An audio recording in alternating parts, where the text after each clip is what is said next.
Crazy news from Saudi Arabia. They will build a giant sci-fi skyscraper which will offer tourists virtual tourist experiences using holography. It will be the world's largest inner-city building. The capital, Riyadh in Saudi Arabia, is scheduled to undergo a total transformation, which involves, amongst other things, a 400-meter-high cube that will transport you to Mars. The promotional video for the Mukaab is like something out of a science fiction film, with flying kites, snow-covered mountains, flying rocks, and even spaceships. What will become a new center in the Saudi Arabian capital, Riyadh, will stretch over 19 square kilometers and contain 104,000 housing units and 9,000 hotel rooms. The project, which was announced by Crown Prince Mohammed bin Salman, will apparently have a major focus on entertainment and culture, with over 80 locations dedicated to these purposes. Large areas will also be dedicated to trade, offices, and community facilities. The most striking thing about the development project in Riyadh is what is planned to be in the heart of the city center, a skyscraper shaped like a cube called the Mukaab. According to Arab News, the building will be 400 cubic meters. The skyscraper will take the shape of a cube to, quote, make maximum use of space, end quote. Inside the cube, commerce and culture will take place, amongst other things, with the main focus on tourism. In total, the cube's floors will have a floor area of 2 square kilometers, featuring retail, cultural, and tourist attractions, along with residential and hotel units, commercial spaces, and recreational facilities.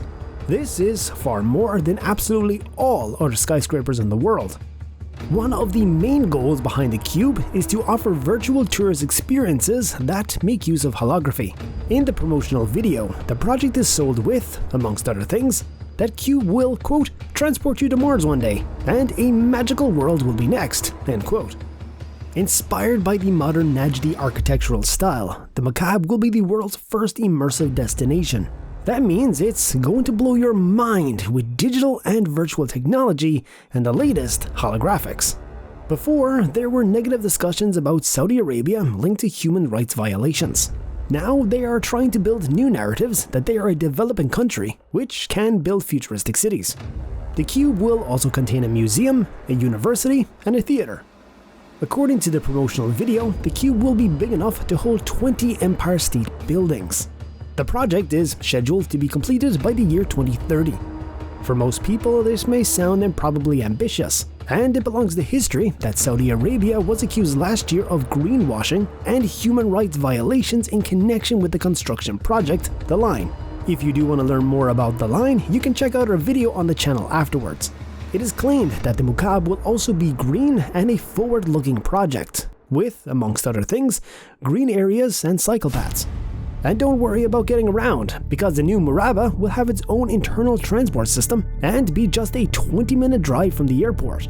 Plus, everything you need will be within a 15-minute walking radius. But let's get to the real star of the show, the Mukaab. This iconic landmark will feature the latest innovative technologies and be one of the largest built structures in the world, at a whopping 400 meters high, wide, and long. That's right, it's a massive cube. According to the medium Business Traveler, the company responsible for the construction has Saudi Arabia's Public Investment Fund, PIF, behind it, of which Crown Prince bin Salman himself is the chairman. The aforementioned cube will join the ranks of other gigantic buildings in Saudi Arabia, including the 601-meter-high Abraj Al Bait and the 365-meter-high PIF Tower. The project is all part of the Public Investment Fund strategy to diversify the Saudi economy, create jobs, and contribute to the real estate and local infrastructure development. It's expected to add around $50 billion to the non-oil economy and create 334,000 direct and indirect jobs by the year 2030.